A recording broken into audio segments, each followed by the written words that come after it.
brain actually processes audio before visual. You've got to kind of like accept the entire story and tell it. And that's why I think it's important to say it's a sacrifice, because to make a good film, you need to bring the camera along with you. You need to bring that viewer along with you and include them in every step. Welcome to the Built to Hunt podcast, brought to you by the team of hunt advisors at the Huntin Fool magazine, where we are dedicated to helping our members go on more hunts with better information. Join Huntin Fool today at huntinfool.com. All right, welcome back to another Built to Hunt podcast. On today's podcast, I'm your host, Jerrod Lyle, and I am honored to have two of the industry's finest filmmakers. Can I say that about you guys? Yeah. I've got our own Huntin Fool filmmaker here, Brady Harang, old Highmark Pictures, and I have Luke Dusenbury on the podcast with me today. Thanks both of you guys for joining. You bet. Thank you for having me. Yeah, it's a real honor. Luke, real quick, before I dive into some of the topics we're going to cover today, how long have you been doing this? How did you get into the industry? Let's just get a little high-level look at you. Yeah, I'll try and do it as quick as I can. I've been, filming hunts with the camera since 2018. I grew up hunting in Oregon with my dad. So I grew up just, hunting deer and elk, 1 or 2 weekends a year. My dad's always been the great push for me into hunting. He's always been he bought me a BB gun when I was 6 months old for my first Christmas present, and always been pushing me into the outdoors and hunting. But it wasn't until I got into college when I got a camera, and I kind of connected the two. And I was like, this is pretty cool. I remember bringing my GoPro my first hunt, and I ended up just snapping a couple of pics of the wall tent and stuff. And I was like, this is pretty cool, and then that kind of led into, just me getting more and more into photography through college. And then in 2018, I ended up dropping out of my grad school program and pursuing photography full time. And I was just kind of doing a little bit of everything. But then that led to doing hunting stuff, because I was just at that point, I was just kind of saying yes to whatever. Oh, you have a wedding? I'll shoot it. Oh, you have family photos? I'll shoot it. I was just kind of saying yes to everything. So an opportunity came up to film a hunt for mountain ops out of nowhere. And I was like, heck yeah.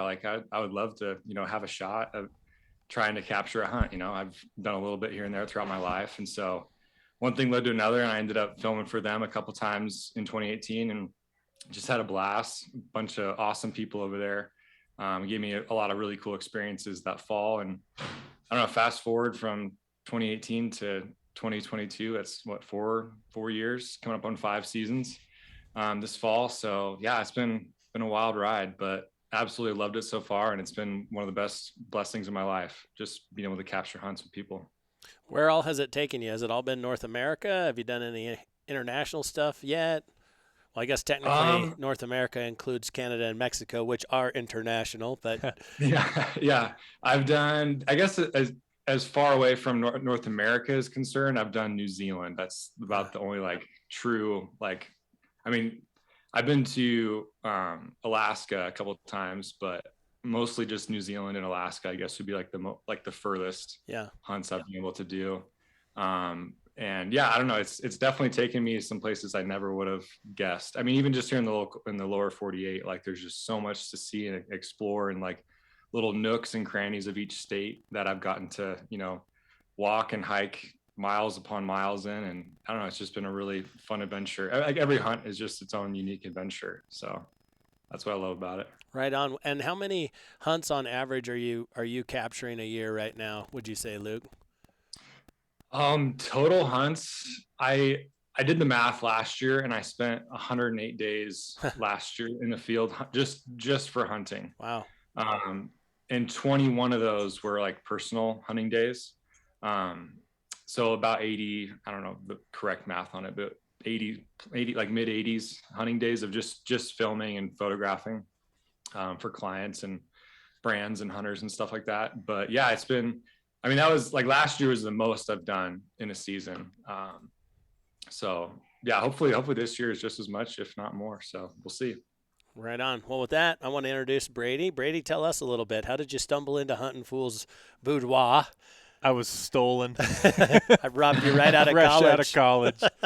Well, You weren't even finished. Nope, dropped out on my second year. I wasn't going to school for any sort of camera stuff, but I was doing a little bit of commercial filming in Bozeman there, and I met Jerrod's son in through the college. Then he decided that that I should be down here filming for you, so got that connection. Jerrod actually had to call my mom and make sure that it was okay dragging me out of school. But That's respect right there. Yeah, I was something like that. You got to get your mom's permission if you're going to drop out of school. She was Absolutely. hesitant, but I think she's okay with it now. yeah, no, oh, definitely. That was back in 2018, so been here for 4 years and been filming almost exclusively for Huntin Fool, and it's been a lot. Yep. You do some contract work too here and there, but for the most part, it's all Huntin Fool stuff, spring and fall. You guys like to keep me busy. Yeah. Do you have any idea what number of days you spend out? Yeah, it was close to 85 or so. Okay, so kind of similar to Luke's schedule. Got it. It's a lot. Dang, I felt like you were more busy than me, Brady. That's crazy. Yeah, I like to look busier than I am. It's because you follow his Instagram, and he's always out farting around with his own stuff too. Yeah, that's true. Yeah. But, well, I'm sure we'll talk about, highs, lows, pros, cons, all that kind of stuff. But before we dive in any further, I think our goal on this podcast, well, we've got lots of goals, but I think one of them is, there's two sides to the lens in every scenario. And we get a lot of interest in people who want to film their hunts, want to have their hunts filmed. And those are two very different equations. I've tried a little bit of both. And so we're going to talk about both sides of the lens a little bit. I can speak from the other side. I'm definitely the farthest thing from any sort of talent, but Brady makes us look cooler than we really are. I would disagree. You've gotten pretty good, Judy. Well, you've yelled at me a lot. This is true. And that's what we're going to need to touch on here is there are certain sets of behaviors that are going to get you the best quality product out of the other side from both parties, right? And you guys are like best case practitioners in that. So I'm, again, honored to have you on the podcast. Maybe we'll call this one So You Think You Want to Be a Movie Star or something like that, right? Yeah. So with that said, real quickly, for me, I think the biggest kind of eye-opener in the filming side of it is that I get to work elbow to elbow with you on the production side. And so I get to feel your frustration at what we didn't get in the field. A lot of times that's a better storytelling. It's better we didn't get good organic content in the field describing what we're doing. And so then you're over here left with gigabytes of footage trying to connect dots that didn't get connected in the field. Right. No, the biggest thing that I've found we lack in Huntin Fool and through our videos that I'm doing, it's always the organic storytelling part, right? There's plenty of footage, there's plenty of cool shots, kill shot and everything, that's great. But things like the explanation leading up to the kill shot. Right. Like, hey, we just saw an elk right there. We're going to go try and put a stock on him. Versus a video of just busting through the brush all of a sudden, like, what's going on? Why is that happening? You got to keep the viewer engaged, and that's definitely been the biggest struggle constantly, I think. Yeah, and it'll be interesting to get Luke's take on it. I'll say one last thing, and then I'm going to try to get out of the way of this podcast. But I think that all too often, for me personally, I forget that Brady has 10 times more equipment to handle than I have. So I throw up my binos and I see the buck I want to kill or the elk, whatever, and I'm like, there he is, Brady. And meanwhile, Brady is fumbling with buttons trying to get it fired up. And I'm not saying that as a slight against you because you're ready way more often than you should be because of the way the run and gun style that most of us hunt. And so I think, my takeaway from the other side of the camera is that if you really want to do this and make the most of capturing the memories, you have to be committed to playing nice for the camera. Each of you are going to play nice with each other, but the person who is having the hunt captured on their behalf really has to play nice for the camera, take extra time out of their hunt, and it does turn into an inconvenience. No, that's definitely true, and it's a sacrifice, like we've said, and as we film more hunts, we realize it more and more. To do it right, you need to sacrifice parts of your hunt and time from your hunt, even in the critical moments. If you want to make a good film, you have to be paying attention to the camera, the cameraman. No matter how good they are, you're always going to have to take a certain amount of time to sacrifice from your hunt and your experience to bring the camera along. And Luke, I kind of wanted to get your take on that. What do you would you agree with that? What are your thoughts?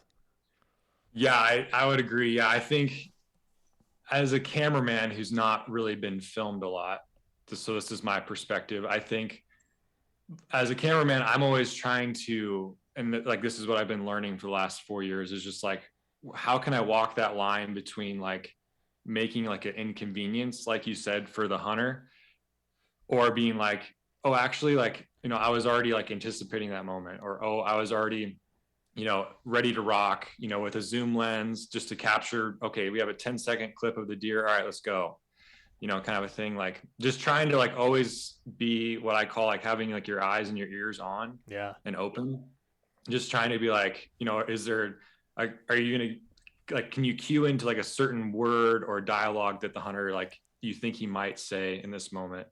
Or, if he's talking with another hunter or a guide, or, someone who has experience like in this unit, or, or if we're going back to like the same area where we've seen a couple, elk or deer or whatever animal we're pursuing, like if you can just kind of like connect the dots and try and just anticipate those moments better, that's like been the best way that's helped me try and have less of those moments of like, oh, oh no, we missed, I missed that part, or, I didn't capture him throwing up his binos, getting that like organic, first spot of the animal, like that's some of the hardest stuff, just because you have to be in it like nonstop, from 5 a.m. till after dark. And then even sometimes you'll get cool little snippets of, the hunt that tell a story, like in camp late at night, like eating a dehydrated meal.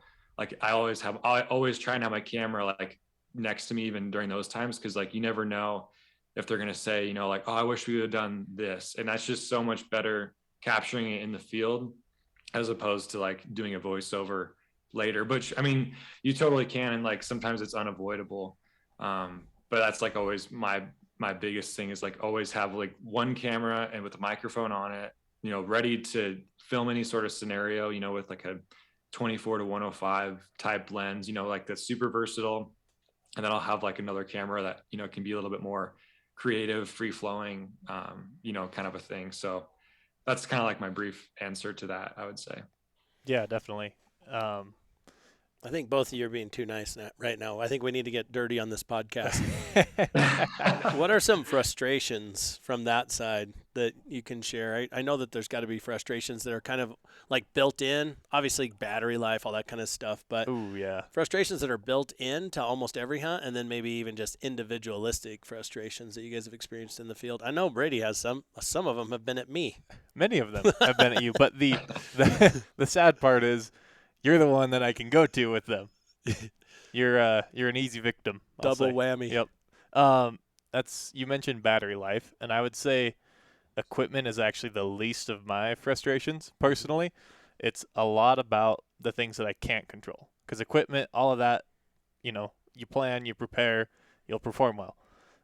All of that you can control, and if I don't bring enough batteries, that's on me. Sure. The stuff that's frustrating for me is when it always has to do with either the animal or the hunter, the variables, right? Sure. There's so much unpredictability in hunting. You don't, you wake up, you don't know what you're going to do. Right. The hunter doesn't know what they're going to do. Right? I go to you and say, what's the plan? You're like, well, I don't really know. I want to get up there. I want to check the wind. I want to see the weather. There's so many variables that come into play. I got to eat my breakfast sandwich and drink my coffee first. But maybe you hear a bugle and, okay, we're going right now. Right. And it's just there's so many unknowns. So you can't start your day with a solid plan and be efficient. You need to be ready for all of it. And that's definitely a frustration, is just the inefficiency that's necessary. Right. From a gear standpoint.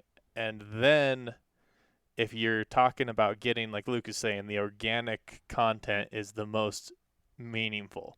Right? That first spot, that first, okay, there's a bugle.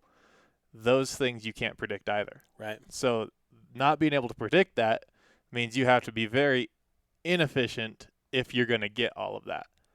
And that's really a fine line working that. And I get a lot of help from you, because I can say, hey, I need you to, shoot this again, or at least tell me again.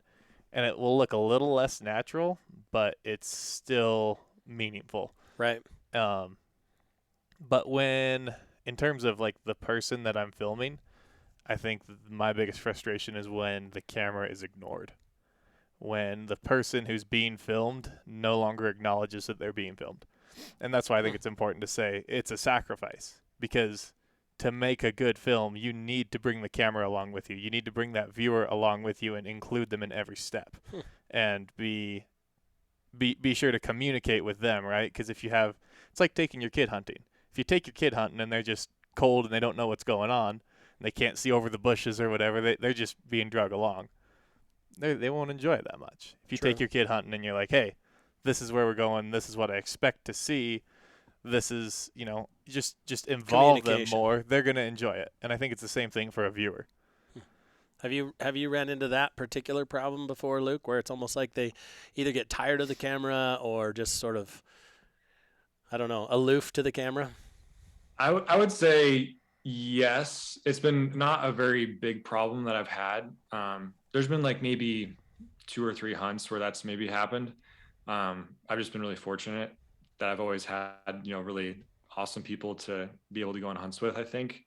But the times where it has happened, I would say it's not really necessarily been like the hunter's like personality. It's more been like the outcome that has kind of like transpired over like the week or week and a half of hunting with them. It's like, we're getting our butts kicked. We're not seeing animals. I've just seen it where their attitude can kind of get sour, and it's harder for me to be like, hey, tell me how much this is sucking right now. Like, just being like, super blunt. Like, obviously I'll try and say it better. Like, what do you like, describe to me how, like, what your emotions you're having right now, or like, or like, give me a little update or whatever. But, yeah, I'd say it more like, just like what Brady says, it more so comes down to like the animal and then the hunter. Just in terms of like the frustrations that I have, because I've been on some hunts where like 20 days went by and we didn't get anything, and it's brutal to film the guy. Like, I don't know. It's brutal for me to like continue to ask questions to like push the story along, because it's not necessarily a fun story at that point, going home empty-handed after 2 weeks. But yeah, I would just say that those are the biggest 2 variables, I think, for me, because as the years have gone by, I've gotten as best I can, and I'm obviously still like a student of the game and still trying to learn and perfect the little things I can with like my craft and the gear that I bring. But like the battery life issue, I've gotten that fairly down to like where I feel confident, depending on if it's like we're just truck camping, like this is what I need for that. If we're going in and spike camping for a couple of days, this is what I need for that. Or it's like we're totally in the bush for who knows how long. It's like, okay, I need to bring these things for that. Like, I think, and that just comes with time and experience. But if there's anything I can do to like obviously help, and hopefully we can touch on that maybe in this podcast, but like to glean, some of the things I've learned the hard way, about gear and stuff. I would love to talk about that later in this podcast. But yeah, I think before we segue into that, I'll give the other side of the camera perspective. The one thing, and Brady's been really good at this, at basically coaching me, like, hey, say that again, but with less words, or, walk over here again. And then through that process, I think the thing that I've learned is, like, let's say you are at that campfire setting that I think Luke mentioned earlier, and there's an organic conversation comes up that's talking about the hunt or whatever. I've started learning to be like, hey, fire up your camera, because you can tell your own mood. You can tell, like, if I get introspective and I'm thinking through some things and I want to, maybe I've had a cocktail and I'm ready to chat a little bit. I'm over my butt getting whipped for the day. It's helpful, I think, to the cameraman too, to be like, hey, I think this might be a decent time for us to fire up the camera, as opposed to just getting halfway through. And then Brady going, hey, I actually want to capture this, like, because I hear Jerrod was being all sullen and quiet. I'm not a very sullen person by nature, but I get my butt whooped too at times.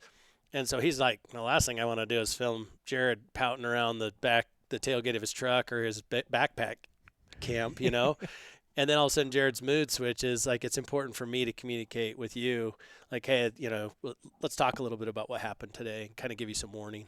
That's super helpful. It's like you said, it adds efficiency, right? Because if you're in a tough mood, I'm trying to pick up on all of these cues. I'm trying to make all of these assumptions based off of how I think you are at the time, and then all of a sudden you feel like talking about the day, talking about the hunt, talking about your frustrations. Or the plan tomorrow. The plan tomorrow is huge, right? Foresight.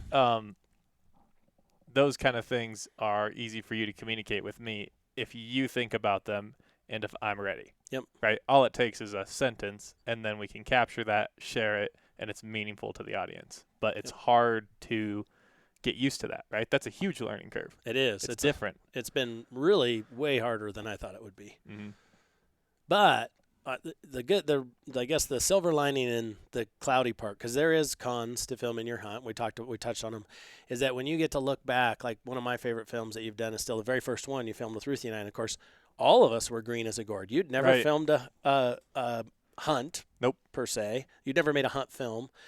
My wife is a pretty green hunter. She's had a lot of success, but she doesn't live to hunt. And we had her on a really butt kicker mountain goat backpack hunt. And one of my favorite things to do, like if I wake up in the middle of the night and I'll put that on, and it just is so calming, and I'm so thankful that we captured that. So it's so worth it when you look back. Yeah, definitely. Yeah, that's awesome. What do you guys want to touch on gear? No, well, I want to go through some other things first. I like all of that you went through. Let's jump into budget-friendly options. I think a lot of the folks listening are going to be looking at filming their own hunt or having a friend film them, right? They're not going to be able to push a $10,000 production, which is kind of what it takes to do a professional film. So, talking about budget-friendly options and the gear for that, and also kind of the techniques, right? The tips, the tricks, the thought process you should have going into it. So Luke, we chatted about this a little bit ago, but in terms of what camera to use, I would say if you're just getting started, look at either the Sony or the Canon Handycams that have a really great zoom range, and then use your iPhone. Use whatever phone you have. What are your thoughts on that? Yeah, I would totally agree. I actually just watched a hunt film on YouTube yesterday, and they were using a Handycam. And I think it's one of the newer Sony or Canon Handycams, and they could actually attach an external shotgun mic onto it. Mm-hmm. And I was pretty amazed at how great the technology has come, even just in those cameras, because I just always kind of wrote those off in my head as those, look really grainy and are not good cameras. They can zoom a lot, but I was like, it's not worth it. But after watching this hunt film I watched on YouTube last night, I was like, dude, this is very comparable quality to what I would a crop sensor Sony camera or a crop sensor Canon or Nikon camera. Yep. In terms of it even had some depth of field to it. I don't know. I'll have to reach out to them and see what camera they were using, but it was nice to because they were on a backpack hunt and they were chasing some high country mule deer, and they were just zoom in really quick, get a shot of a mule deer, and then zoom right out. And so it's it just kind of gave that oh, it's over there, which sometimes it's hard to do with a more professional camera. That's one of the areas I wouldn't say struggle necessarily, but I always try and showcase where that animal's at as best I can. Obviously, if it's 1,000 yards, a mile away, you can still kind of show the basin and then maybe pan to the hunter, right? Kind of a thing. But with those Handycams, you can just go zoop and zoop, right back. So yeah, I would say definitely one of those. They have great handheld image stabilization built in, and a lot of them now can shoot 4K. I think even 4K 60, 1080, 120. So you can get some slow-mo shots to kind of help make the film look cool, whatever, it's slow-mo fire going, or whatever. But yeah, so those cameras have really come a long way, and I think I'm definitely gonna at least research a little bit deeper into that, because it would be kind of nice to have one of those, because it would save some space in my bag if I was going on a backcountry hunt, and just wanted to take that, or whatever, because every hunt's just kind of it just kind of differs in terms of what you need to bring, or what can I bring or can't I bring, kind of a thing. So maybe that would be an option even for a hunt film that I'm doing, so it's definitely a good option. If you can round up the camera, we'll link it in the description on this podcast. That'd be handy for the listeners. Yeah, we can throw in. But I mean, we'll get a couple links in here for those type of prosumer cameras you're talking about. it's pretty straightforward. Just look up Sony Handycam or the Canon. I think it's the Viva. Basically, just their handheld camcorder, and then they have a couple options in terms of tiers, but. Well, Luke touched on one thing that I think is super important. Here's the guy that has no camera experience at all, weighing in as if he knows. But that shotgun mic or having an external mic, I think the conditions that we hunt in, it's almost always windy. Yes. And if you don't have something that can cut the wind noise, audio will ruin a hunt just like that. So I think it's very important to have an external port for a mic, but I don't know. You guys could talk me out of that, sure. No, that's one of the biggest things when you look at people that talk about what's the difference between a amateur and a professional video. A lot of times the video quality itself, right, the resolution, the light transmission, that's not on the table. A lot of times the biggest way you can tell the difference is audio quality. Sure. And that's something most people don't think about. But when you're watching a 10 to 30-minute video, that's a lot of listening. And if it's bad audio, it's going to hurt. You're just not going to enjoy it as a viewer.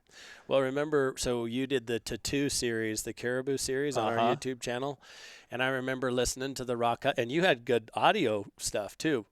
Yeah. Not as good as today, but you had way better than prosumer stuff. And it was insane. It was just. It's hard to overcome 35-knot winds. It was so bad. So you need to, that's a big variable, I think, in the.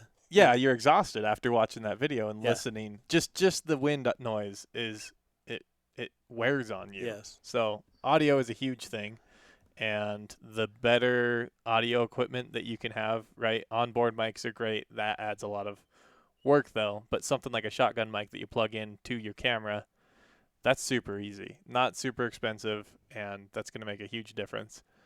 Yeah, and if you're filming with your iPhone, like you suggested, I know they make some little clip-on wireless mics that have little wind muffs. So if you're filming with an iPhone, that's a good option too, because even iPhones, don't have the best wind reduction type audio quality. But yeah, I heard this somewhere on Instagram or YouTube somewhere, but your brain actually processes audio before visual. Even though visuals are obviously the speed of light, and audio is only the speed of sound, which is a lot slower. But for some reason in our brains, we're wired to process audio first. So I would rather watch a hunting film that's maybe filmed in 1080 or 720p HD that's not color graded. But if the audio is really solid and I can understand, the story and what they're saying and all that, I would way rather watch that. I'm way more keen to watch that than a 4K super nice color graded everything, but then the audio is just jarring and kind of taking me out of the experience, so I 100% agree. Another thing that you were talking about, going back to the Sony Handycam, yes, I think it's a great idea if you're filming with your iPhone to have a Bluetooth mic or some sort of audio system other than the iPhone's native microphones.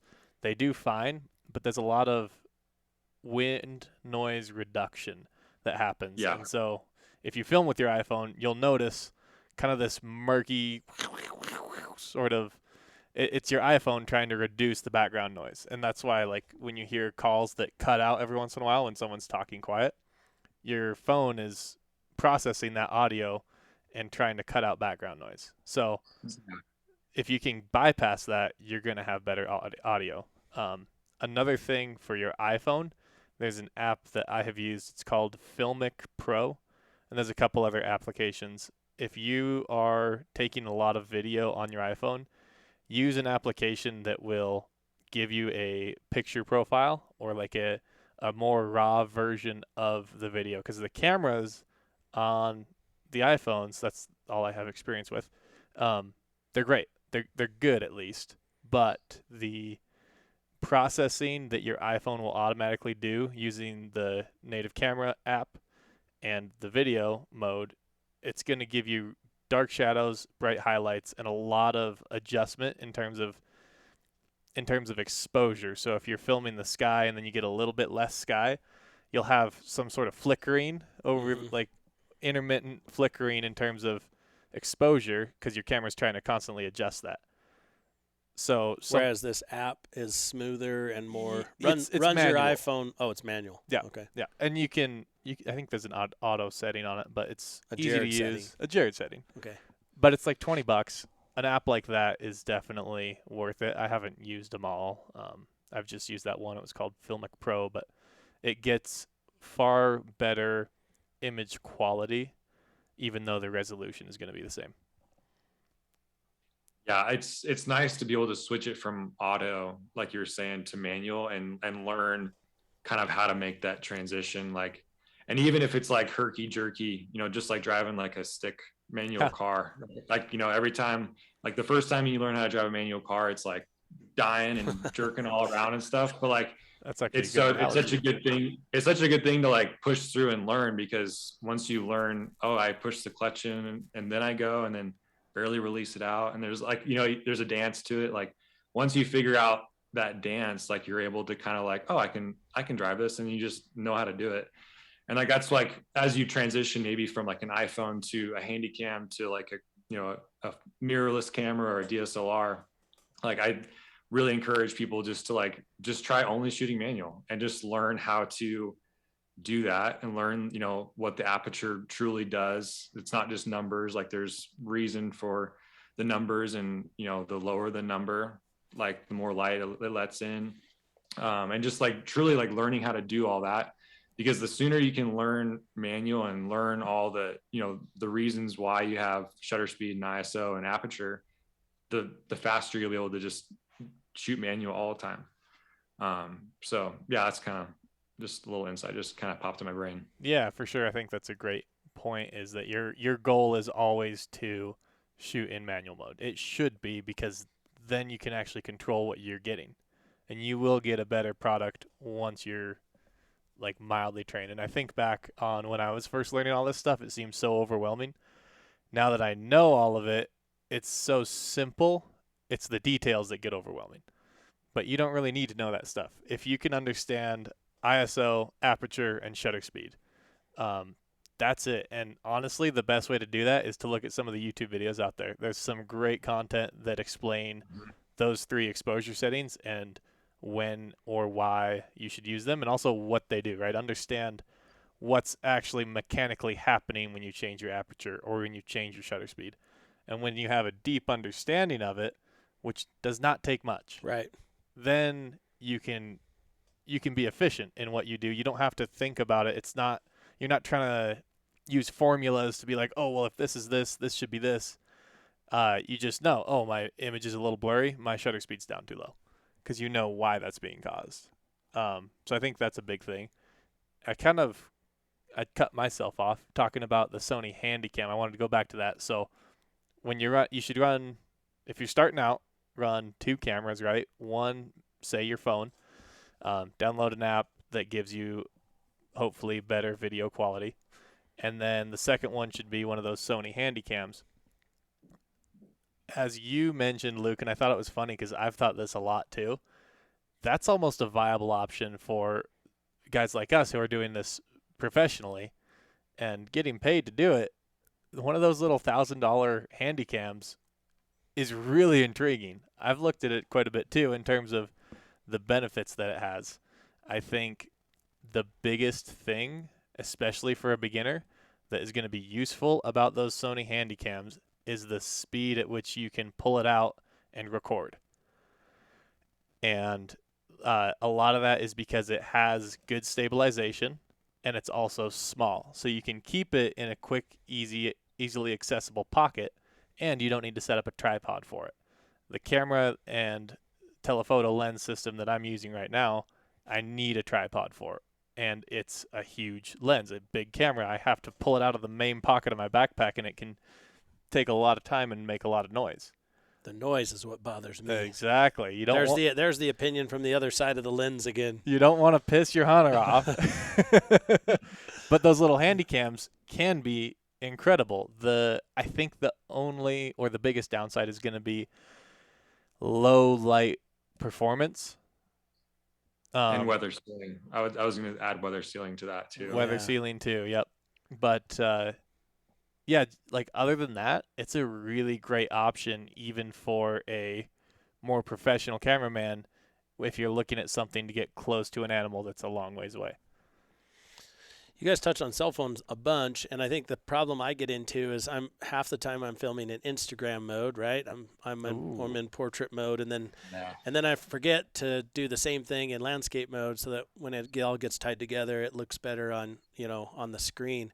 Now, you took some of my footage from my moose hunt, that sleds and broadheads hunt, and I had a bunch of vertical stuff that I did not turn horizontal, and you made it work, but it's not as good. So, like, again, if you're committed to doing this and you do want some stuff in vertical mode, fine, shoot it, but repeat it in panoramic mode as well, or horizontal. That's a great point. I would say if you want to film your hunt, commit to filming your hunt horizontally. Everything you do is horizontal, because if you want to post it on your story, take a picture or crop it.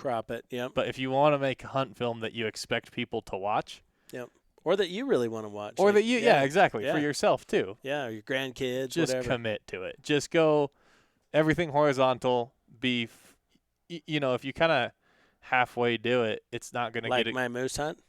Well, that ended up all right because I know a fantastic editor. Yeah, exactly.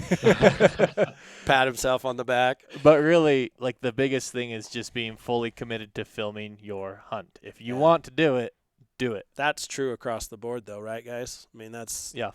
Oh, yeah. Absolutely. Yeah. And it is a commitment. Any other budget-friendly things you guys want to discuss? What do you think, Luke? I'm a big fan of eBay and Facebook Marketplace. Used equipment. For getting used gear. Yep. That's always a good way to save a couple bucks. And I mean, I've never had any issues with quality or broken items or lenses or anything. But I'm always looking on Facebook or eBay for a good deal on a particular lens or camera body that I'm interested in. So I would definitely wouldn't shy away from that, especially eBay, because you have PayPal and buyer protection and stuff like that. So I agree with that. What about, I guess that's kind of a pretty good baseline if someone's trying to get into filming their hunt. What about purpose-based, and how does that change it? So if you're filming your hunt for yourself, so that goes into editing a lot, right? That's the half of it that a lot of people forget. Right. Is Jerrod has done this at least. He'll get a whole bunch of video on his phone, and it never goes anywhere. It sits on his phone because I'm a professional at it. He does not have the time. He's trying to run like 5 different companies over here. He doesn't have the time to go back through and edit it. And although there's value in him being able to look back on it, it's more fun when it's stuck together in something cool. If you're going to go through the effort of filming horizontally, committing to filming your hunt, you also need to commit to editing. And that's something people forget. And I'm going to cut you off. Are there any, you like that? Yeah. I'm pulling rank on you, Brady. Get it? Are there any, sort of jam it all in and it exports kind of a cool video software suites that you guys have found? I know this probably makes both your skin crawl because of your passion around editing and producing. But for a guy like me, that's what I need. That's what I really want to do, is just like an AI-based editor. Yeah. I haven't played with them at all, other than the memories that my iPhone gives me. And I'm right. Like, this makes me mad. Someone else is doing my job. What do you think, Luke?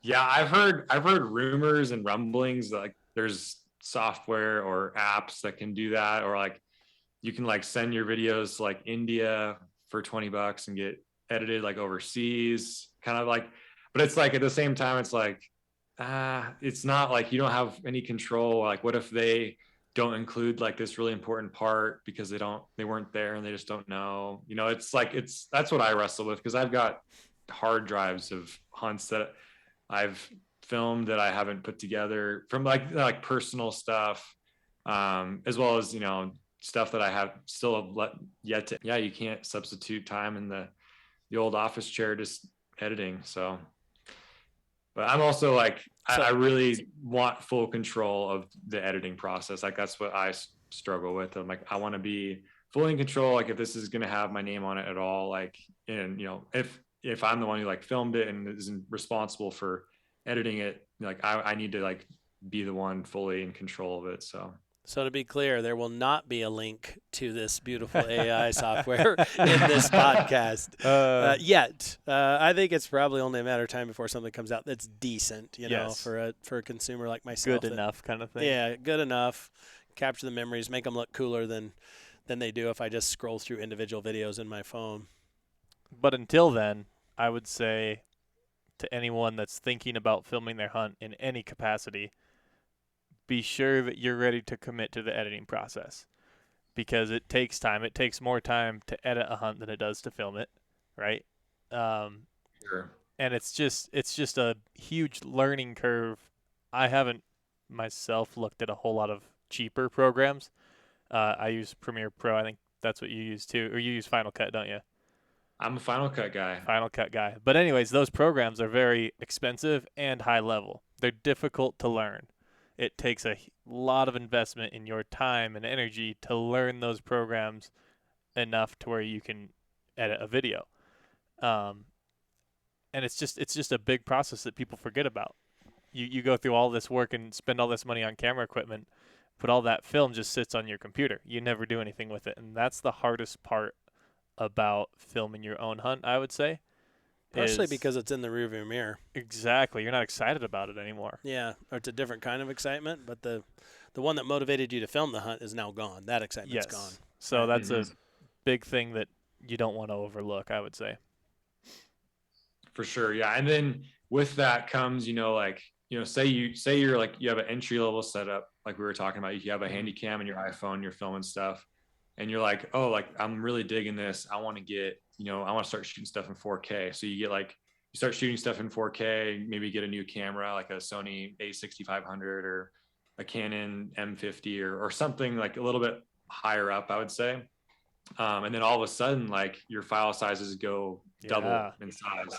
And then your processing is needed to be double to match that processing when it comes to editing. So now you're looking at maybe you're just editing just an iMovie, and it was like perfectly fine for your iPhone and Handycam, and just 20 clips a day, really 20 30 second clips. But now you're doing like minute long 4K clips, or a couple minutes, or now you have gigs and gigs and gigs, maybe a couple hundred gigs of footage, and you're like, oh no, now my MacBook Air can't edit this video very well. And now you need to start looking at a MacBook Pro or a higher end PC. And, so it's like, it's like this never ending, like technology, like it just keeps leapfrogging itself. And I mean, I think it's like every 18 months, technology like doubles like exponentially as of right now. And maybe in a couple of years, then maybe it'll be every 12 months or, whatever. But I mean, even just looking back like 2 or 3 years ago, the cameras they had then and the cameras we have now, it's just like, wow. It's nuts. It's awesome. You can't keep up with it, like you said. And it's not as cheap, or it's not as simple as, oh, I'll just buy a better camera and then create higher quality videos. No, you're going to want to look at new audio equipment. You're going to need to get a new computer. You're going to need to look at hard drives. There's a lot to increasing the quality of a hunt film. There's a lot of expense behind it and a lot of time behind it too. Well, and from a prosumer point of view, it may not be worth all of that investment. The marginal increase that you guys, doing what you do, you see it, you understand it, etc. Yep. The average consumer may not even see the benefit from that. And I think that was your point, I guess, at the top of the call, is like, get started first, film one, edit it, and then see would you do it again? That's the big question. Would you do it again? And what would where's you do the different? diminishing returns? Why do you value this film? Is it because you want to become YouTube famous? Right. Or is it because you enjoy looking back on it with your friends and family? Right. Know the purpose behind what you're doing and know where it's going to be posted, and understand all of these things before you start investing any sort of money into it. One more thing that I want to touch on that I screwed up a lot when I first got here, and it's super simple. You might laugh, but it's organization of files. You finish a hunt and you have all of these SD cards and you want to dump them all onto your computer. Your computer has a hard drive built in. You don't want to put your files on there because they're there's not enough space. But when you're editing through a program, it has a path to that hard drive. So if you move those files after you've started editing a video, you need to reassociate that file in its new path. Mm-hmm. You actually create a new path for it so that the program can find those files on a different hard drive. So if you are getting into, over a 50 gigabyte folder of that hunt, get an external hard drive, organize it by the year, or I organize mine at least by the year, and then the state, the person, and the species that I was filming, and then I'll go in and organize it by camera 1 and camera 2, and then GoPro or time-lapse photos, that kind of thing. Don't be afraid to make a lot of folders and do that right away. Start with good organization because you'll be so happy about it later. When 3 years down the road, you want to pull open a kill shot from, that whitetail hunt that you had, you're going to want to be able to find it pretty quick. Right. And you're going to be thanking yourself for good organization. It's a big deal. Totally. Yeah, I totally agree with that. I pretty much do the same thing. I just run external hard drives and keep my computer as open and free of space as I possibly can. Yep. And I just try and have like my documents and, PDFs, and then all my programs like, Final Cut, Lightroom, Photoshop, that kind of stuff. And I just have my software just on my laptop, and I try and have as much free space as I can, because the more free space you have on your hard drive, the faster and better it'll run. I use the analogy because I get texts or DMs on Instagram like, I have this MacBook Pro, it's supposed to be really good, but it's like really slow right now on this project. And the first thing I'll always say is like, how many gigs do you have free on your laptop's hard drive? And they usually say, oh, I have like 20 gigs free. And I'm like, kind of think of it as like your actual desktop, like at work. If it's just full of papers and like Jerrod's office. Yeah, like my office. If it's just like full to the brim of just stuff and it's not organized and not like open and clean, it's a lot harder to work at that desk. Like it's just mentally, it's harder to get like in the zone because there's just all these distractions and it's cluttered and all that stuff. So that's what I kind of like explain it as to them. I'm like, just clear off some stuff, see if you can put some stuff on an external hard drive that you don't need, like some photos or videos, that are like, maybe have like a hard drive. It's just like personal photo and video from like family trips and, hiking or whatever. And then you have like a hard drive specifically for maybe that hunt or like that season. And then you just work off that. Right. And then have your library files and everything just attached to that. And then if you're having like really big hunt files where, you have hundreds of gigs per folder and stuff, maybe you need to look at going from like a spinning disk, hard drive from like Western Digital or Lacey, and maybe moving to like, a SanDisk or GeForce SSD drive. Right. That is much, much faster at transferring data back and forth from the drive to the computer. Yeah. Now, I think I want to be clear. I want you guys to develop a list that's going to go in the YouTube description of all of this stuff, right? Because I think this is awesome feedback, but everybody's going to be like, rewind, rewind, rewind. So we will try to put together kind of a little recommended gear list, too, that includes even these hard drive solutions. Because I think the point is super valid. And if you look at my file organization, it's a disaster. And I'm not saying that's a reason I don't get my videos edited, but it is a contributing factor. Absolutely. For sure. And it's just hard to find if you have it for the sake of memories, right? You keep all of these things because you want to enjoy those good memories. But if you can't find them, you're not gonna. Yep. You like, it's just pointless. It's all pointless. And I think that goes back to know why you're capturing it, right? Have purpose behind what you're doing. Which I think I want to tie into that at the very end of the podcast, because I want to tie into some of the stuff we've been talking about with trying to go into each hunt with some goals. Yes. Why am I doing this period, but also what out of this particular hunt. But I think we should talk about that kind of dead last. I know we've touched on the gear a couple times, gear concerns, gear management in the field. Maybe we continue into your list, and then we'll hop back over to that to wrap out the podcast at the end. Sure. Speaking of a list, I guess we can just go back over it again. Tell me if I forgot something, Luke, but I'd say if you're starting out, use the phone that you have, assuming that it's a newer phone. Find an app. Like I said, I use an app called Filmic Pro. find an app that gives you manual control over your video, and phone. Yeah, on your phone, and then buy a little Handycam that has great zoom range and good stabilization, and buy a shotgun mic to put on top of that. One thing about shotgun mics that you're going to want to look for is something that automatically turns on. You don't want to have to turn your mic on every time you want to start recording. So make sure to get something that says it has a automatic on-off that's fed from the power of the cable. Now, that's pretty much it, I think, for equipment. And an external mic for the phone. An external mic for your phone if you can. Bluetooth of some kind. I have never played with those, but I think it'd be great.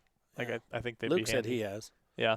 Yeah, I know some guys who have really recommended them strongly. Okay. I don't know names off the top of my head, but I know they, like, a lot of reporters use them for like the news and stuff. But in terms of in the field equipment, I think that's good, right? Mm-hmm. So then in terms of editing equipment, get a hard drive, probably at least a 1 terabyte hard drive. And just like I've even had good luck with those, like a $50 Western Digital or something you buy at Costco. For sure. That's done it for me. Those were great. Yeah. I use those as like more long-term storage for like my workflow. But I've, those were like the main hard drives I used in the first few years I was starting out. And as long as you don't move them while they're plugged in and running and spinning, learned that the hard way.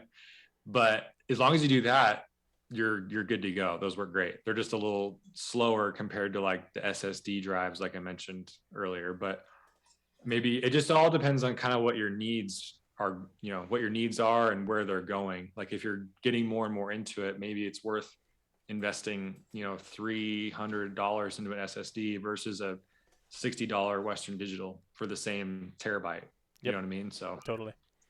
I will say the other two pieces of gear that we didn't talk about, a tripod. I know it's obvious. Oh, yeah. But you do need a tripod. Totally. Because especially if you're even trying to self-film at all, you can still capture an excellent kill shot with a tripod. Without it, you can't.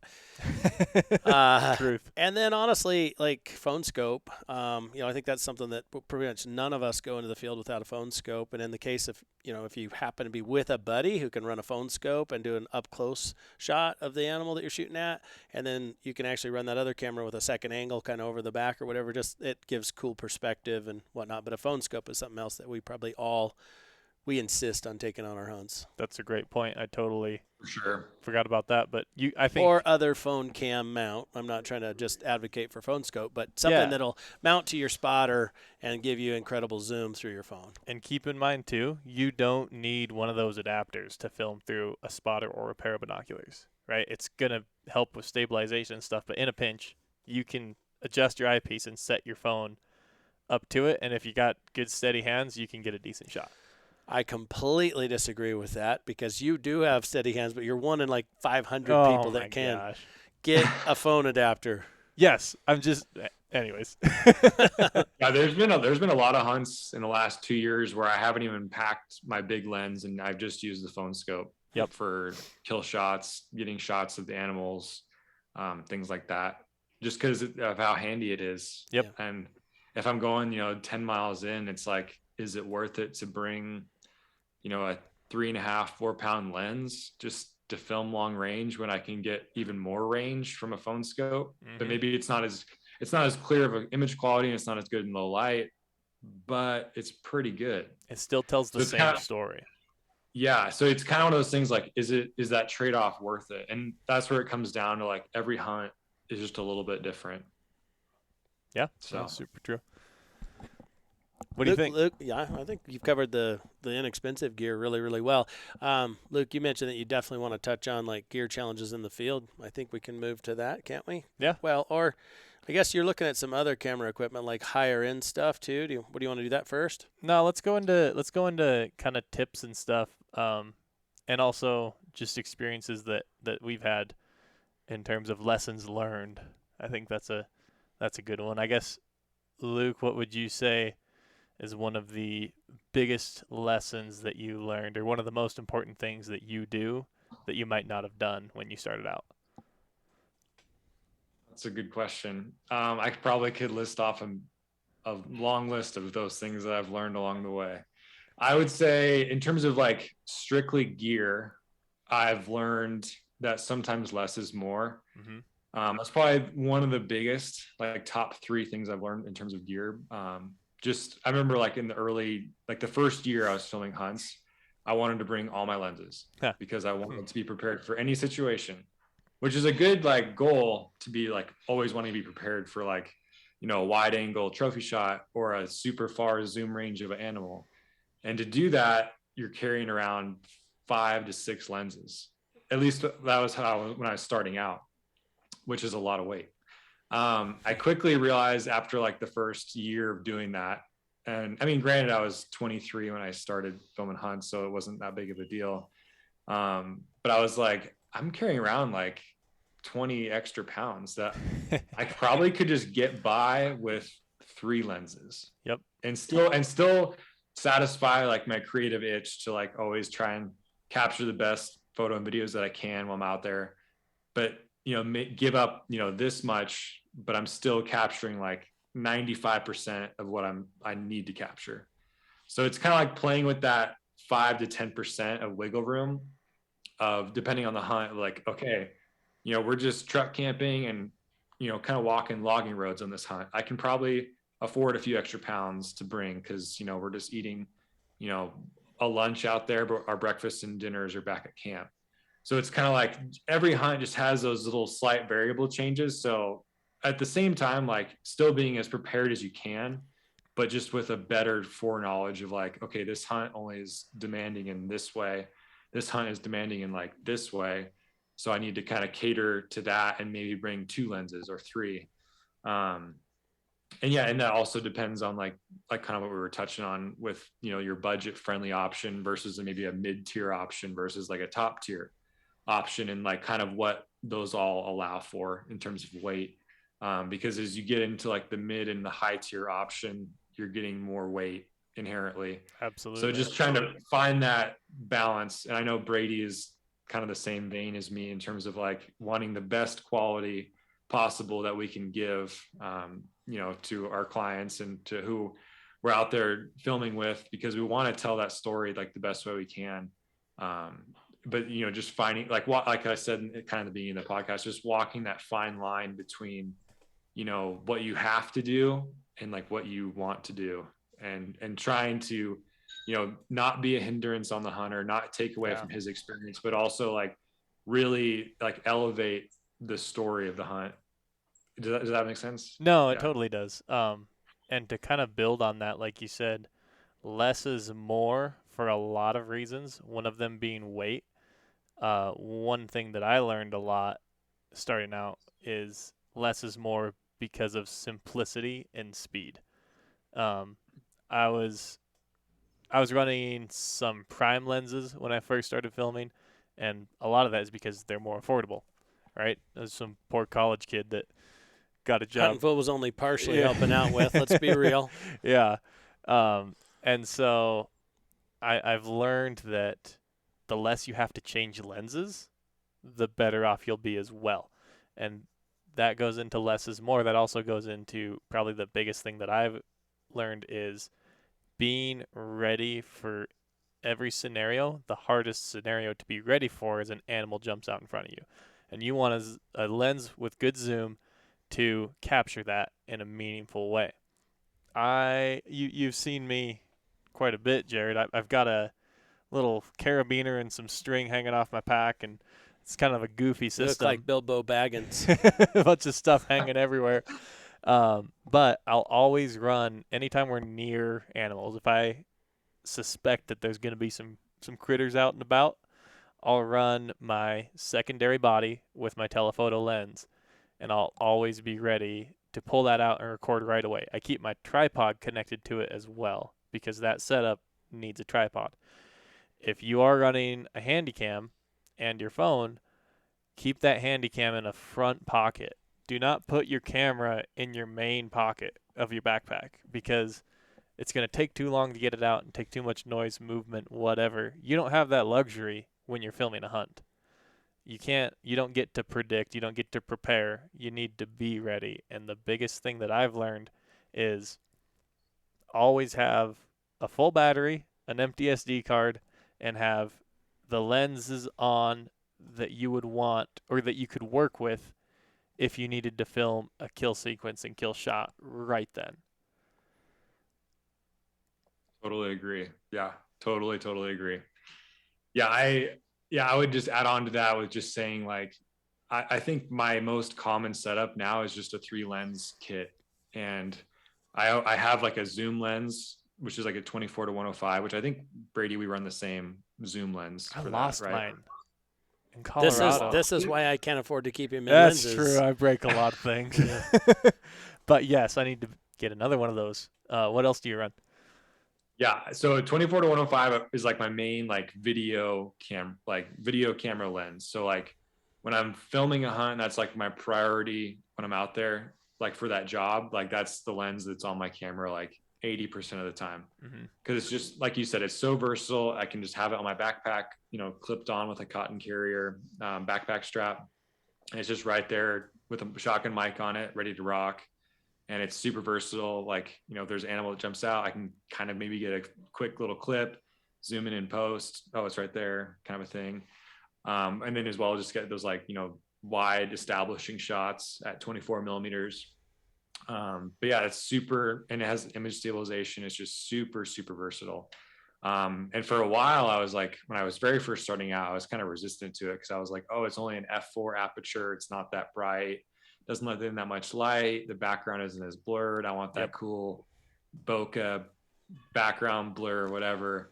And then I realized after like probably a year and a half of filming hunts, I was like, dude, this thing is so versatile and it's pretty light and it balances well on the camera, on the backpack strap. And that's pretty invaluable. Cause I used to use a 24-70 so I can get like an extra stop of light and sacrifice a little bit of that zoom range, but have a more light. And what I found was like, I really like having that 70-105 millimeter little boost. And I personally, everyone's different, but I value that more than having an extra stop of light. So, but to counter what you said about not bringing prime lenses, I am a big prime lens guy still. Oh, really? Even though it's like I'm 4 years into this, I still always bring at least one prime. And that's typically at 35. You guys millimeter. need to define what prime lenses are. That's a great point. Oh, yeah. Yeah. Prime lens is just a lens that doesn't zoom. So it sounds kind of like weird or like, why would you have a lens that doesn't zoom? But because of that, because it doesn't zoom, it has less elements. So you get a sharper image. You can also typically have a bigger aperture, like a f2 or f1.8 or a 1.4 or a 1.2. So you can let in a lot more light. So I always pack typically a 35 1.4, and that's both for video and photo. And I'll throw that on, late at night in camp or for hiking out in the dark by headlamp. I'll have that so I can get video during those really challenging conditions to film in. So I can let in a bunch of light and at least get some content. And then, for the early morning as well, until about sunrise, I'll film with that lens. But it's not stabilized. So you gotta be really on it. You gotta have those steady hands and be totally on it. You can't just be kind of like walking willy-nilly filming like you can kind of sometimes get away with the 24-105. But so yeah, I'm a big fan of primes in that respect. But yeah, the zoom lens is so invaluable.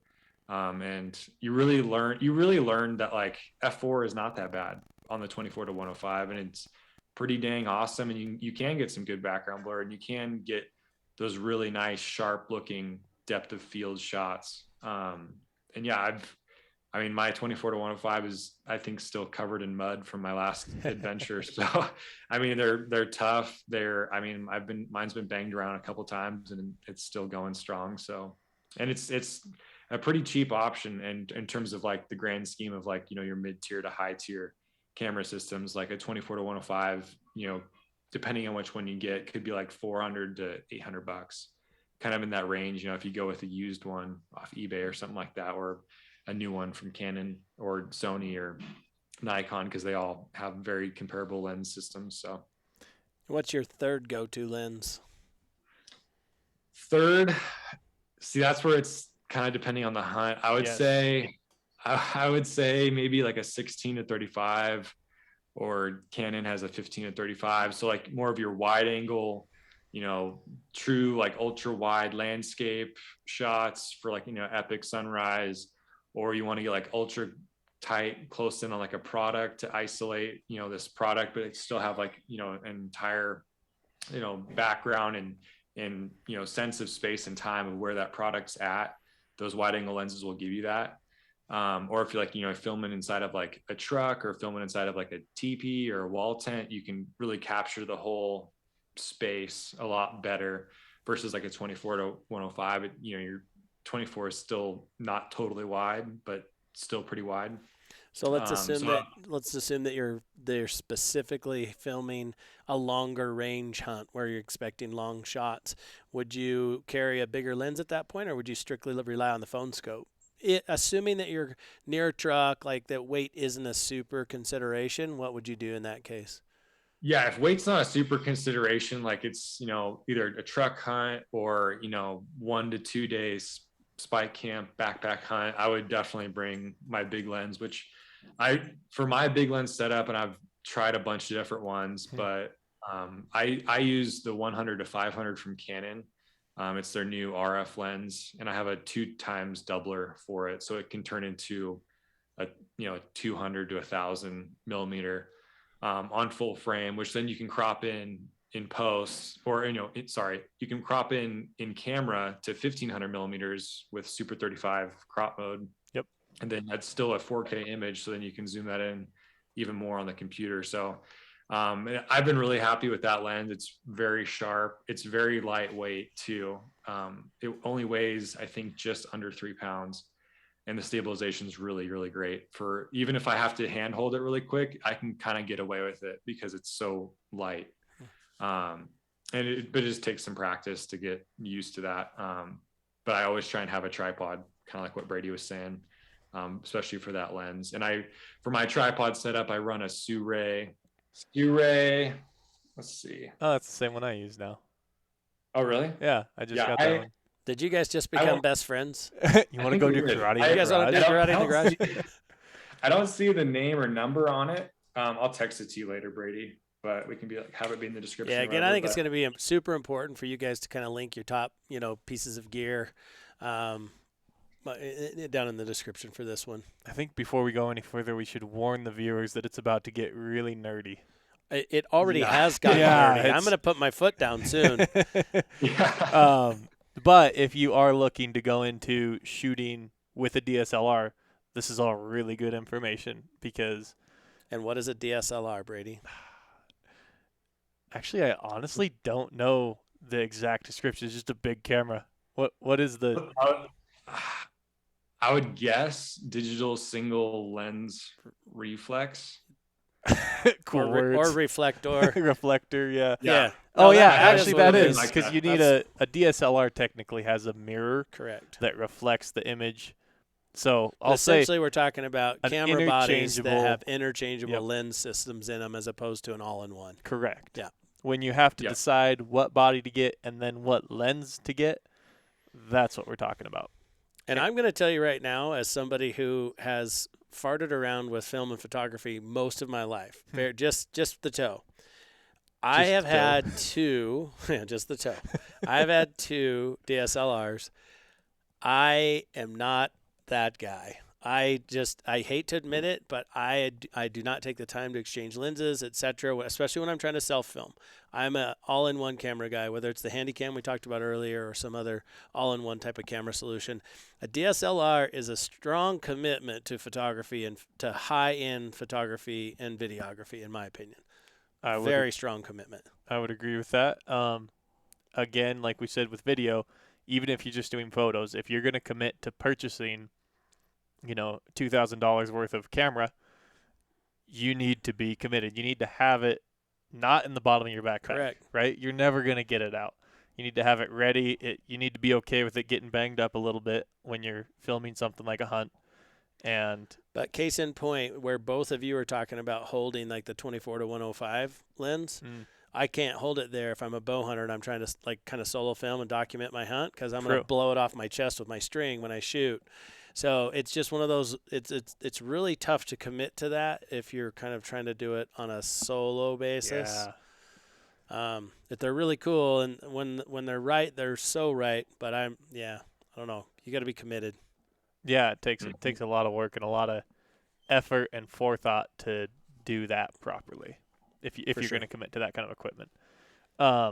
Something that I wanted to mention, and Luke, you may disagree with this, and that's kind of the thing I love about talking to other people in the profession of camera work, is everyone's got their own opinions, and I love it.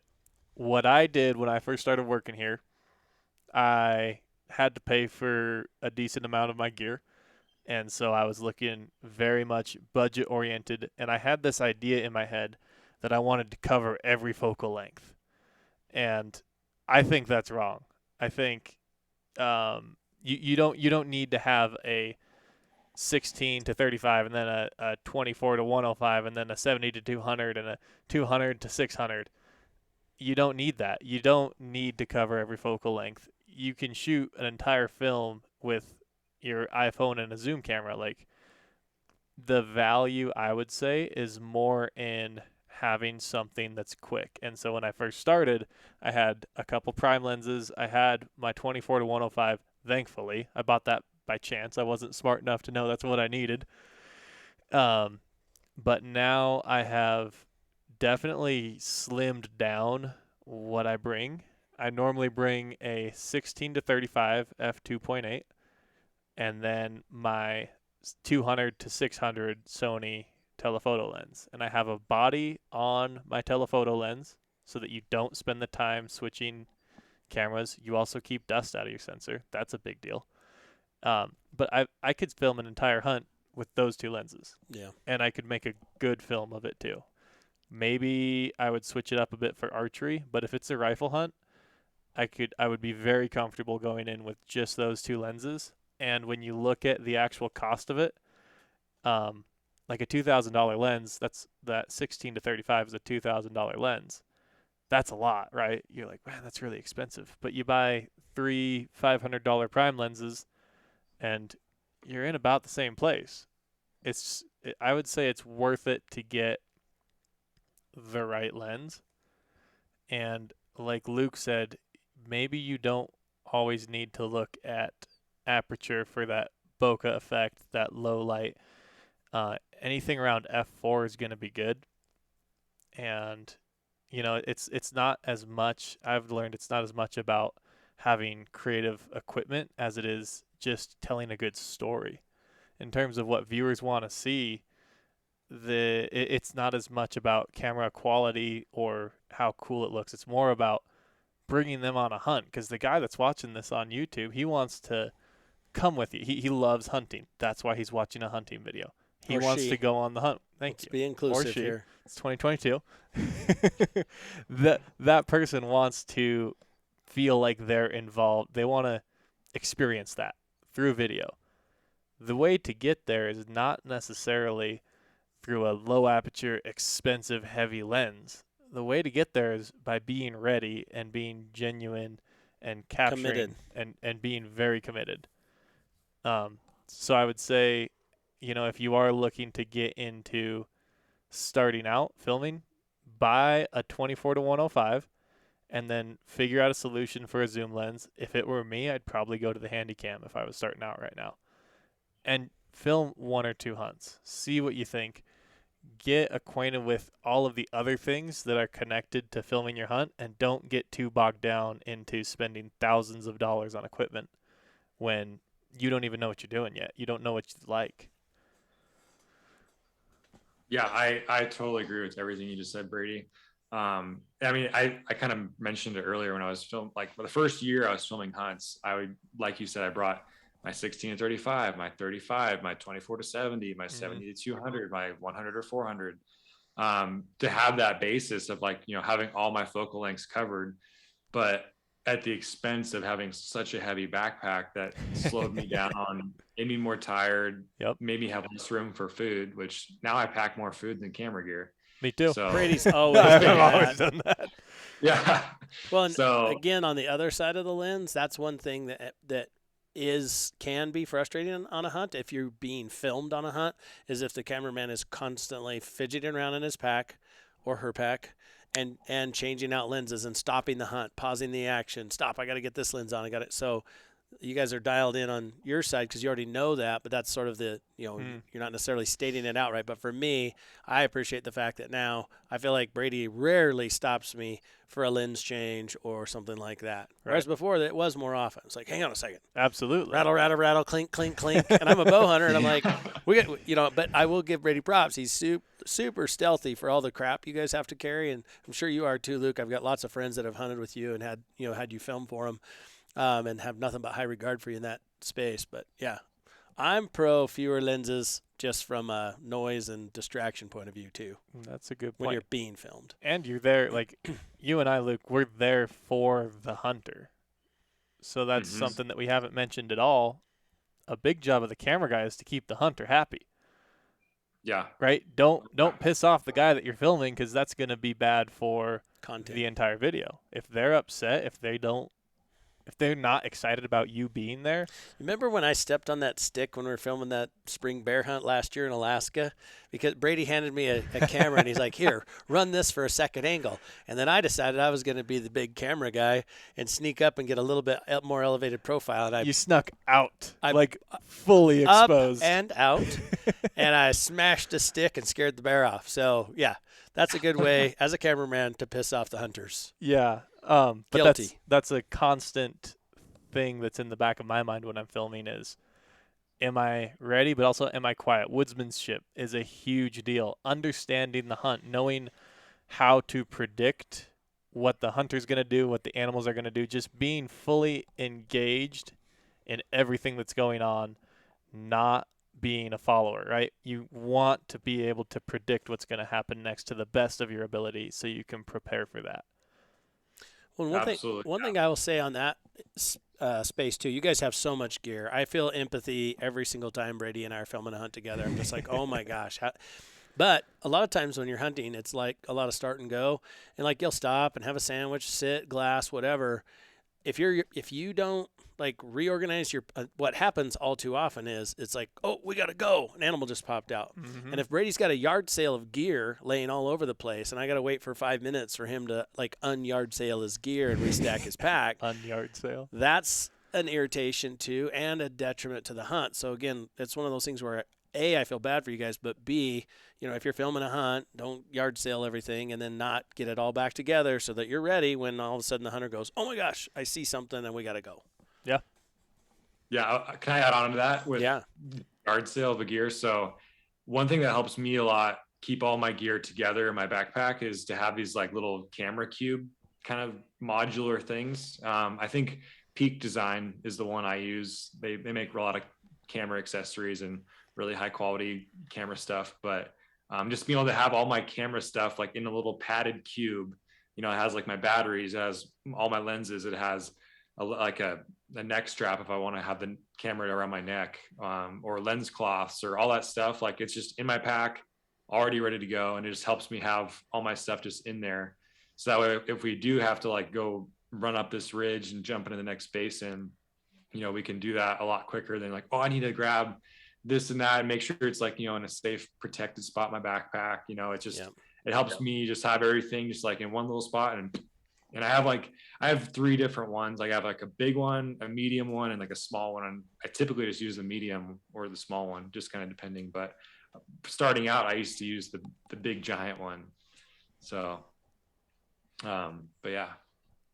No, I think I think that kind of organization is huge and key to making sure that you get all the items that you need back in the pack when the panic button gets smashed. And I smash it frequently. Again, on archery hunts, it's a different I was just gonna say, game. again, on an archery hunt, oftentimes it's close when you have to change gears. You're not looking across a huge basin necessarily. Luke, you mentioned, again, gear. Do you have any other gear tidbits you want to talk about? Obviously, that was one of them. You've got a little pro tip there. Those little camera cubes. Again, we'll link them. We'll make sure there's a comprehensive list of Luke and Brady's gear in the description. I'm scared. You're going to do it. I know. I'm just worried that You nerded out, and now you're going to pay the price. My concern is that people And are going to look at what I'm doing and be like, wait a minute, but there's a better option for this. And I'm going to be suggesting the wrong equipment. Yeah, well, that's Well, that's where I come in. That's the nature of podcasting. Here you got Sony and Canon. So Yeah. That's true. That's There's actually a bunch very of true. people out there that are going to be critical already. That's just the nature of this. I'm also going to request that you do a glossary of terms. Oh, wow. Things like That's fair. Yeah. So prime lens. prime, Yep, aperture, aperture. ISO. Yeah. Okay. So we're going to do a short glossary in the description as well for those of you who listen and decide, hey, I want to get to the next level of filming hunts. One thing, Luke, that I wanted to ask you and cover about myself. We've talked a lot about preparation, or I have at least. I think that's a huge one for me. Another thing that I've found to be very handy is to find a attachment system to attach your camera to your backpack. And I've done a couple. I used to have one on my bino harness, and I liked that for certain reasons, but it honestly kind of hurt my chest because it was too much weight hanging out there, and it looked pretty goofy flopping around when I would have to run. So I use a Manfrotto snap base plate, and so I had to buy another adapter or a receiver for that, and then I cut it down, drilled some holes in it to make it lightweight, and screwed it to the strap on my backpack shoulder strap. And I keep my camera there all the time with the mic on it, lens on, ready to go. I don't think my camera ever goes in my backpack anymore. And I wanted to know kind of what your system is too. How do you manage that? Yeah, I have a very similar system. I typically have, when I'm doing video, I'll have my 24-105 on my Canon body, which is like my main Canon body. And I just have it clipped on my backpack.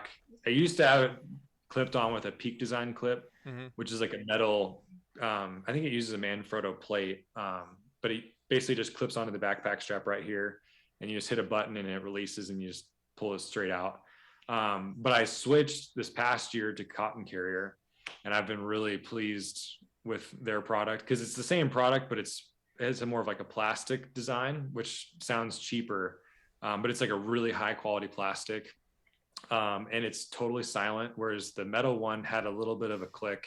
There were several hunts I went on over the past few years where it's been really, really cold, and I've had that metal like freeze on me, and then I couldn't get my camera out, and that was like incredibly frustrating because I had to like take my backpack off and like really wrench it. Whereas this Cotton Carrier, it's plastic, but it doesn't freeze, and it slides in and out really easy, and it's very secure. But yeah, I run it just like you said with a shotgun mic ready to go on it at all times. And then depending on the hunt, I'll have another body in my backpack, or I'm looking into kind of what you were saying, like some sort of like chest mount to have like a second body with just maybe a prime lens or a wide angle or a small little zoom where I can just get photos really quick, or little B-roll shots where I don't have to have like a microphone attached to it necessarily. So I'm still kind of like researching that and like how I can kind of better implement some gear looking ahead to, the 2022 season, which is like honestly one of my favorite parts about what we do is just you're always learning, you're always like being a student of the game and always trying to be like, okay, how can I do this better? Because I know in 3 years, 4 years, 5 years, 10 years from now, like I'm still going to be learning and improving and fine tuning this gear list that I have. And then kind of like going even beyond just pure camera gear, but like, with that being said of like us having to have this expensive camera gear, it's, that does bring extra weight. Making sure that all your other gear is like the lightest, highest quality, won't fail you is also so important. That's one thing I've really learned too, is just like having like an ultralight stove, an ultralight, sleeping bag, like the best that you can get, even though it's expensive, it's so worth it. Ultralight, super tough rain gear that is not going to be an issue at all. Just like basically like narrowing down those factors too, in my opinion, are just as important as having like the best camera gear that you can have, because if you have an amazing camera but your rain gear is terrible and you're freezing and you don't want to film anymore, then you might as well not even have a camera out there. So yeah, just making sure that everything is as best as you can possibly get is just really helpful. And then going into like even food, like I always have, like, even if the hunter's like, oh yeah, we're just going on like a game drive or whatever, like, I mean, where this is like, going. we're not gonna, we'll be back for dinner. And it's like, not out of like anything against the hunter or whoever, it's like, but I just do not trust that. So like I'll always bring like, a Peak Refuel or a Heather's Choice or a Mountain House of some sort, and always have at least some food, some snacks in my backpack, because the last thing I want is to be hangry and letting that be in the way of like being creative, if we get onto an animal or, who knows, whatever happens, so always being prepared, but like in the best way possible, and not in, in a realistic way possible is what I would kind of advise. I actually think like that's huge, and something that we haven't mentioned yet. The hunt, right, you're not just a camera guy. When you go on a hunt like this, you are a part of the hunt, and you are subject to all of the, you could say dangers if you want to be dramatic, but all of the struggles that the hunter is. And some of these backcountry hunts that we got to film, it's a big deal to be out there. There's a lot that could go wrong if you're not prepared. And just having all of your camping, food, water, everything dialed so that you can focus on the camera side of things is huge. And I'd say even bigger is being prepared for the sake of morale. Right, like Luke just said. Yep. Doesn't want to be hangry. You don't want to be hangry. You need to be creative on these hunts. And the easiest way to not be creative is to screw up something else so you're distracted, you're upset, you're not comfortable. Right? Yeah. Make the woods feel like, a home, a comfortable place, and then the rest of it can flow well. Yep. And it's huge. It's an effect for the hunter too, right? If you go out and someone's paying you to be there and you're not ready, like you forgot food, that's a huge deal. That compromises everything. So yeah, Brady never forgets food. I never on forget food. On our first trip, he literally had a whole sandwich, a whole ream of bagels. Like he made these ham and cream cheese bagels. The temperature was hot. By the time we got done, these were wilted little like 5 gut days bombs, wilted gut bombs of nasty ham and cheese, and he was just mowing through them. But he didn't get hungry or hangry, so I'll give him that. And to add to that, one of the best things that I've found is bring a little extra food that you're willing to share, whether it's a snack, whether it's a meal. Yeah, Brady's usually good for like some flaming hot Cheetos or something like that. But you're up there. Morale just goes poof. Exactly. If people are getting a little cranky, you break out some like real tasty gummy bears or something, or like some peach rings or some little treats. Oh, and you're willing to share. If you have enough to where you're okay with sharing, people appreciate that so much, and the morale of the hunt goes up. Therefore, it's a better film. Yeah. And that's something that people forget a lot, is you're bringing a viewer on this adventure with you. You need to make it fun for yourself so that it can be fun for them. This may not be the right time to bring this up, but I was thinking through it. I was like, and I'm going to put both of you on the spots. Like, can you guys come up with a list of like top 5 types of shots that are just like must-haves to make a cool film? Like time lapses, whatever it is, night shots. I don't know, like in your mind, when you guys head into the woods, you're like, I'm coming out with these, 3, 5 types of shots to enhance the film no matter what. Am I putting you too much on the spot? I think I might dodge that one and say it's different in every scenario. I'm not going to let you dodge it. You got to give me at least 2. But if you want to, I would say number 1 is understanding at the beginning where the hunter is and what they're hunting. Who they are is not as important, but as a viewer, I want to know where they are. So that's less about a shot and more about the story. Yes, but it is still a shot. But right? you got to get the shots to tell the story. And you can do it in a lot of different ways. It can be a strict interview right at the beginning. It can be driving, BSing. Oh, yeah, we're headed up here to Montana. There's a lot of ways to do it, but you need to tell the viewer where you are, what you're hunting. Okay. The second one is a good kill sequence. When it comes, or a stock sequence. I won't even say kill, because you can make a film that people enjoy without a kill shot. Right.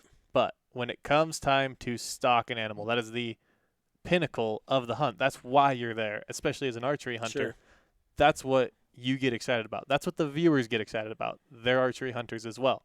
They want to see and feel the intensity of that moment when you're making a stock, when you're right close to an animal. You need to have start to finish from like when you spot that animal to when you either blow the stock or make the shot. You need to have a lot of content around that, and you need to be collecting good assets in terms of communication from the hunter, or at least tell the story through video of what's going on. Sure. And walk them through that sequence, even if it's just a 2-minute sequence. Walk them through it. Walk the viewer through it. Make sure that they feel like they're there. I mean, I would say those are the two What about you, Luke? biggest things. I like that. Yeah, I like the rest can kind of fall into place, and the rest is all very subjective to the hunt. Yeah, I totally agree. The kill shot and the final pursuit is probably, I mean, it's the climax, and we are making, short films that, need, a setting, rising action, a climax, falling action, conclusion. Like it's, nothing, it's the same as any book or, movie or, anything you would partake in, anywhere else. But just making sure that your climax of the kill shot sequence is like, it has room to breathe. Like it doesn't feel rushed. Like you don't feel jarred of like, where are we? Right. How did this happen? Like, as best you can. Sometimes it just kind of pops out, or whatever. But just making sure you let those moments breathe, because that is like the most intense, raw, that the animal's going to die, hopefully, moment where it's like you need to have you need to have the audience be almost as present as they possibly can be in that moment, and not cut anything short, to the best that you can. And even like with a rifle hunt, like you mentioned, like archery, but like a rifle hunt, like you want him like, dialing his scope if you can in the moment, or, just like, getting all like situated behind the gun. But yeah, just like the importance of, like him just all the human like emotions of like, getting behind his gun and like gathering his breath, ranging, checking his, dope chart and all this stuff. And, and then pulling the trigger. And then after that, like the emotion and just like the conclusion and the falling action is, and that's where you'll get a lot of your shots, like, maybe just like a banger struggle shot of the pack out of him just like sweating, and you maybe crossing a river and there's like waves and water and splashing, or picking up the heavy backpack. Like those shots that really emphasize the struggle, I think really help, make that film hit home with a lot of people. And then, I mean, you can get those struggle shots even before the climax and falling action too. Like, waking up in a tent and like beating the snow off the side, it doesn't even have to be like a cool slow-mo shot. You can just have these like raw shots of like really clean, crisp audio of like the snow sliding down the tent that really help you feel like you're there. Yeah. That's ultimately what our job is, just to make people feel like they're right along with, this guy or this gal, whoever's out there, like they're just, another person tagging along. So I was kind of setting you guys up for that, because I was hoping that's what I was going to hear you say. Basically, you're saying the times that you most don't want to get the camera out are probably the times you most not the kill shot sequence, because that's a natural, right? We all know that. But I like the way you described it, Luke. But it's the struggle bus. It's when things really suck that a lot of times nobody wants to get the camera out. It's your Colorado trip. Remember, Brady? So I guess we can. I'll give a brief. We'll use this as a learning moment. It was a learning experience for me. I went on a Colorado hunt with Garth Jensen and Isaiah Joner a couple years ago, and we weren't expecting a ton of snow. I was mildly prepared to go backpacking, but it was like, well, it'll probably be a truck hunt, bring backpacking stuff. I didn't have the right sleeping bag, was probably the biggest issue. But we ended up hiking, I don't know, 5 or 6 miles into this one basin, and then hunting from there. The first night we get there at like 10 p.m., set up camp in the dark, and it just snows like 4 inches. That next day we go out, it's totally cloudy, still snowing, just tough weather. And the hunt, we ended up getting one buck. Packing out, I was just mentally smoked. And so was Garth, so was Isaiah. It was like almost to the point of, why are we here? What are we doing? Let's just get out Life of here. Life can't suck any worse. Isaiah was sick. Like, it was just a bad time. And I hate to admit it, but there was a moment when I was wrong and Isaiah was right. And that moment was, we were walking out with all of camp on our backs and a whole deer. Everything was wet. Everything was snowy. The trail was slick.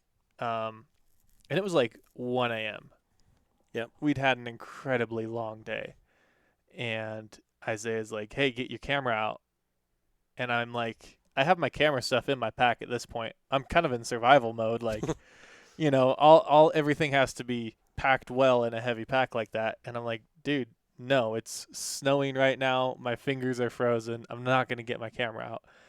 And we get in this whole arguing match for like a half mile of walking. And it got to the point where we were on this decent ledge, and I was like, I'm going to throw you off this ledge right now. He's like, I'm going to throw you off this ledge right now. And like, if Garth wouldn't have been there, we might have gotten into an actual fight. And Garth turns around. He's like, I don't know, said some dad comment or something. And it's all a joke when you look back on it. But you got your camera. I ended up giving in to my own stubbornness, which I hate, and I'm working hard to have less of that, because that does not make a good camera guy. Right. Do not be a stubborn cameraman. Do not be a prideful cameraman, or do not let your pride get in the way of doing your job. I get my camera out. I get like one shot of walking through the snow with a deer on his back, and it turns out pretty cool. It could have been way cooler if I would have right away said, you're right, I'll go through the work. It's my job. It's why I'm here, and it does make the coolest content. But just, like, that's such a great example in my mind whenever I'm on a hunt that I'm like, I don't want to do this right now. I always think back to that and like, yeah, A, it's my job. B, I'll regret it if I don't. Right? You're a creative. Your job is to share, and people resonate with struggle. So show that. Yeah. Go through the work. It's worth it. But it is when you least want to do the work Oh at times my too. gosh. There's been some tough ones for sure. Yep. Oh yeah. Yep. There's been a lot of tough ones. Yeah, I've seen some videos of you, Luke, where I'm like, man, I don't envy that. Yeah. Yeah. Do you guys want to touch briefly on like careers and that kind of thing? Some of those last few questions before we jump over, or where you at? I feel like it's about time to wrap it up. Yeah, what do you think about jumping into this last segment being about kind of getting a job doing this and what to look for? Yeah, we can totally touch on that. Yeah, just high level, I would say, kind of talk about what the, how to get started in the path if you want to. Totally. So for me, it was luck. Like I said, met your son, didn't talk to him. Well, you created your own luck. You do create. Right? I think that's true in life. I think that's where it really started, is that you were already yes. filming and producing other things that my son was able to show me and say, hey, look at this Brady guy. True. Look what he's doing. And I'm like, oh, that's some pretty cool stuff. And then the opportunity started knocking at the door. But anyway, I didn't mean to cut you off. No, you're good and you're right. Do things for yourself, right? If you want to get into filming, film. Experience is the best way to learn. I didn't go to any sort of school. I didn't have any teachers. There was no one that I could really go to consistently to get advice about filming hunts. There just wasn't. You just learn. You do it yourself. Take jobs for free, but always know your worth and know why you're doing it. But honestly, set yourself up as someone who's going to be hired. And Luke and I have taken fairly different routes. I've been working, on salary for Huntin Fool for 4 years now, and that's been a fantastic option for me. And I've really enjoyed sticking with a company. And a lot of the reason is I love the people behind the company. I love the people that I get to film. But then, like Luke, what was your kind of, journey to get into this becoming a paying job?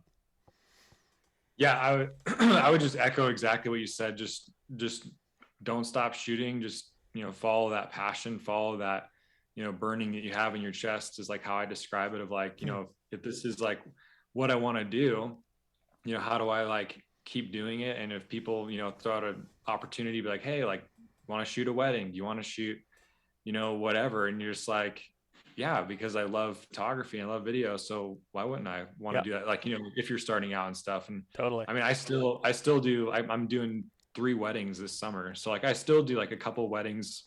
I try and have a variety of work that I do, just, for a variety of reasons. Like I like it because it keeps me mentally sharp. I'm always learning something new that I can, apply in this genre, into, this other genre, like Tons right of crossover, now, yeah.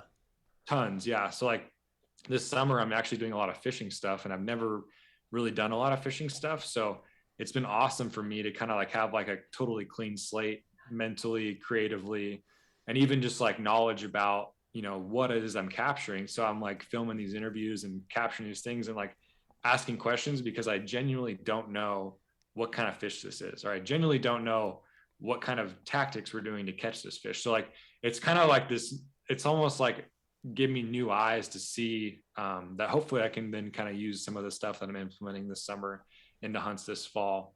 But going back, like what you were saying of like journeys and stuff, like my personal journey, like I kind of touched on, was in the hunting industry, was starting out with Mountain Ops and filming for them. And then they gave me the incredible opportunity to come work for them in Salt Lake. So I moved from Oregon to Salt Lake in early 2019 and had an incredible opportunity to work in-house there, just helping out with whatever photo video needs that they had, and just be kind of like what you are, Brady, of just like, just, nose to the grindstone, just making awesome content, learning tons of stuff along the way, meeting lots of awesome people. And then in 2020, I just really felt like I was being called to step into freelance. And I had no idea what that really looked like.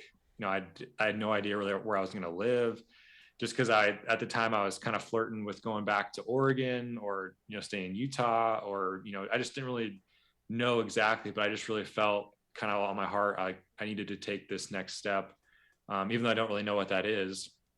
And, just through a variety of circumstances and by the grace of God, I was able to step into that role of being like a quote unquote freelancer. Sure. But, it's just being self-employed and just relying on the relationships that I've built, and, building new ones as well. And, it's going to be 2 years, I think, in a couple of weeks from when I took that step. And it's just been awesome to look back and see, all the adventures and all the ways that, God has just provided for my life and for my career. And I'm just super thankful for that. But my biggest thing would just be to make sure, like, if you want photography to be like your career and like what you want to do, like just have it be something that like you just absolutely love. And there's going to be opportunities that come about with it that like maybe you don't get paid for, but you just kind of use that like internal compass that you have and be like, you know what, I'm still going to do this because it's going to be awesome. Or, actually I'm going to pass on this one. Yeah. It is just kind of like how to walk that line between the two. But yeah, I would just say, just never stop shooting. If you feel like you're getting stuck in a rut creatively or don't really know what to do, what's next, just like try something new, or go on a hike and bring your camera and shoot some stuff for fun and just see if you can kind of help yourself get out of that rut. Because I mean, I've had plenty of creative ruts, and I'm sure I will have plenty more in the future. So yeah, I would just encourage anyone who wants to get into this stuff just to shoot as much as you can, shoot a wide variety of stuff as you can, and just post. Because, looking back at 2018, I had been taking photos and videos for 3 years before I had my first opportunity in the hunting industry. So, but that hunting opportunity wouldn't have happened, had I not been shooting for 3 years, like you were saying, Brady, of just like, so you just never know, like, just make sure if it's something you want to do, just go all out and just chase it.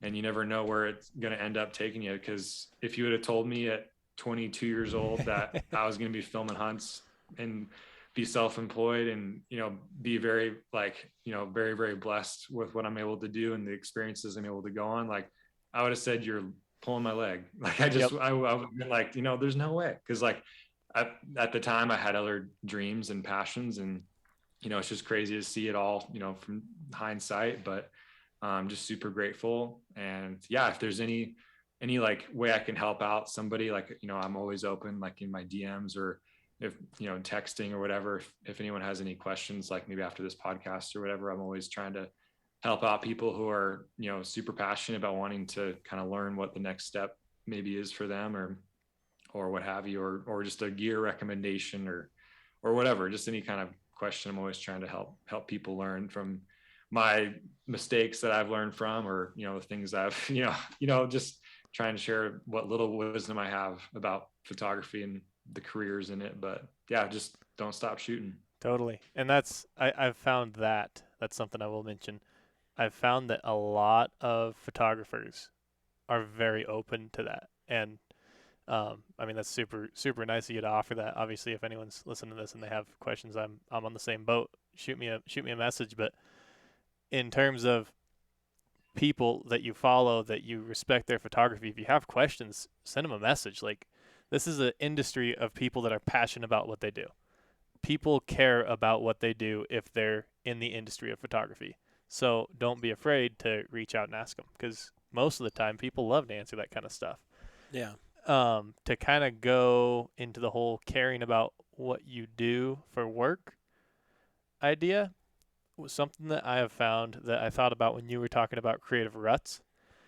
Expect to have setbacks, expect to have a creative rut, right? Because you get in and it's almost like a relationship, right? You jump into it right away and everything's great and fantastic and seems wonderful, and then you hit a tough spot. And for me, just thinking about it like a job is the thing that's helped me the most, right?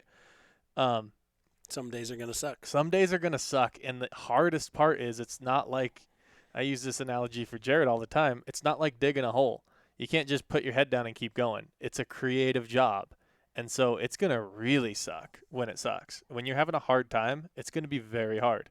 And you should expect that, and you should be willing to work through that, because it's a job. If you're going to commit to this as a career, it's going to be work. And it's going to be the best work you've ever done.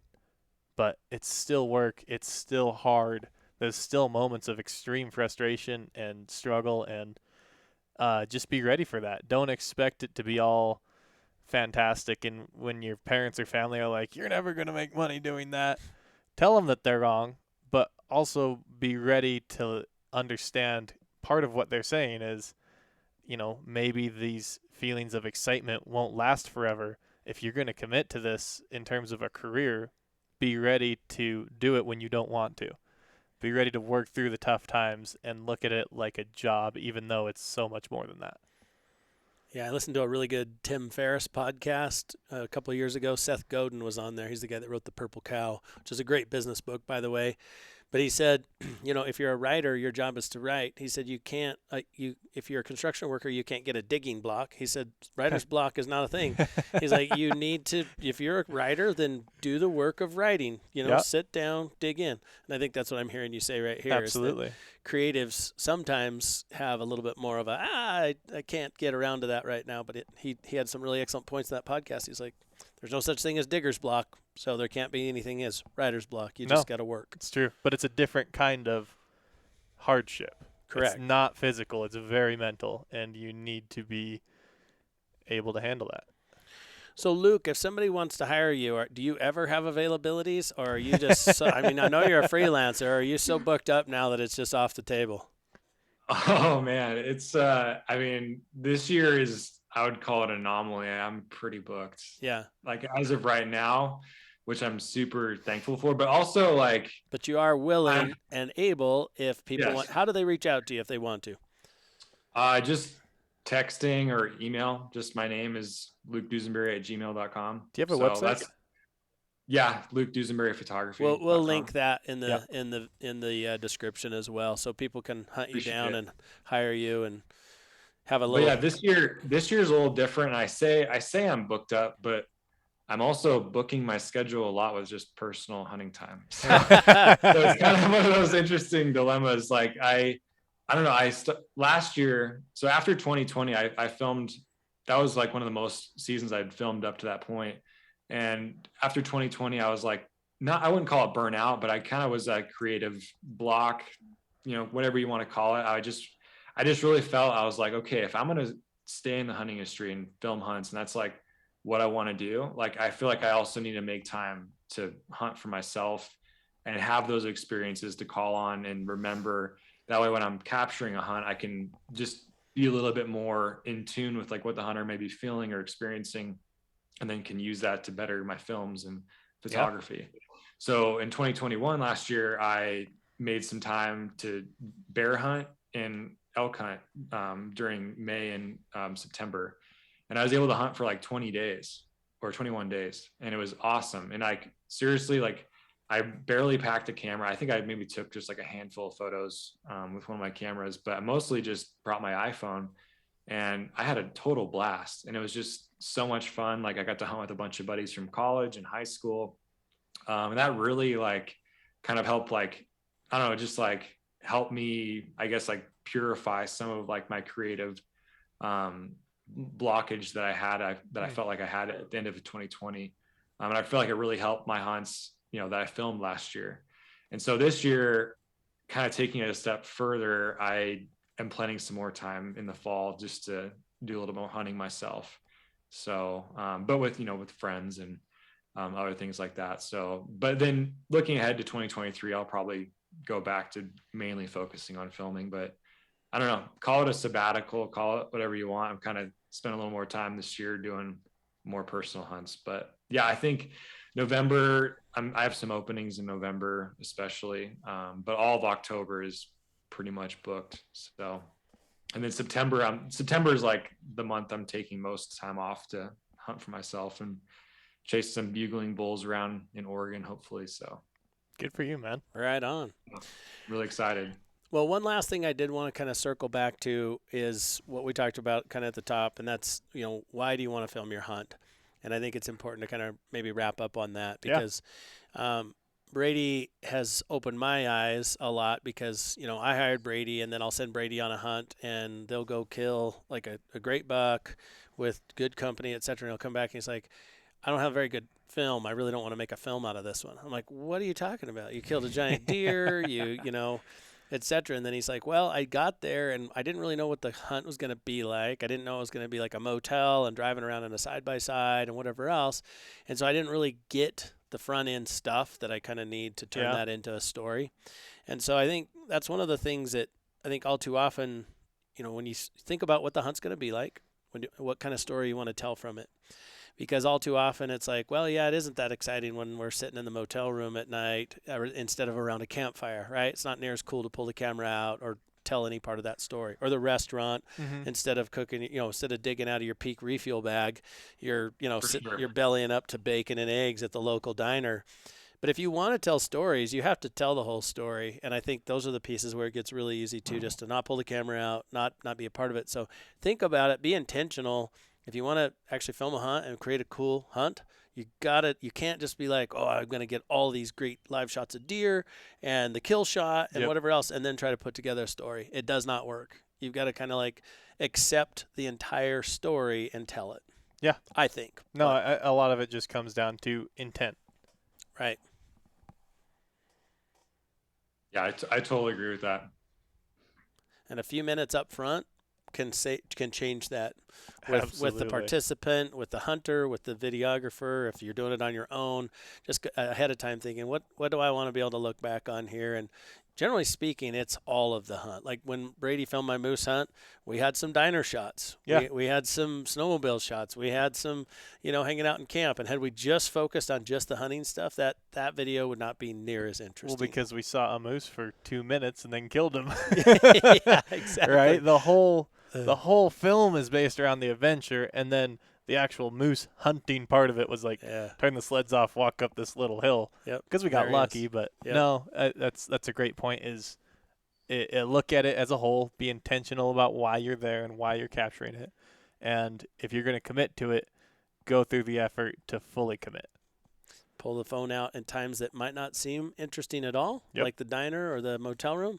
Pull the phone out or the video camera or your camera gear when it sucks the worst. When you're crossing that stream at 1 a.m. with your headlamps on and your Wiggies waders, or you're backpacking a deer out of Colorado like you shared earlier.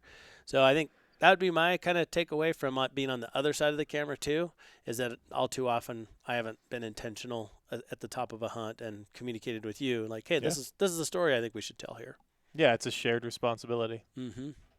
For sure. Well said. Well, I feel honored to have been with two of the industry's finest. As I said before, we'll put contact information for both of you so people can DM you and ask camera questions, etc.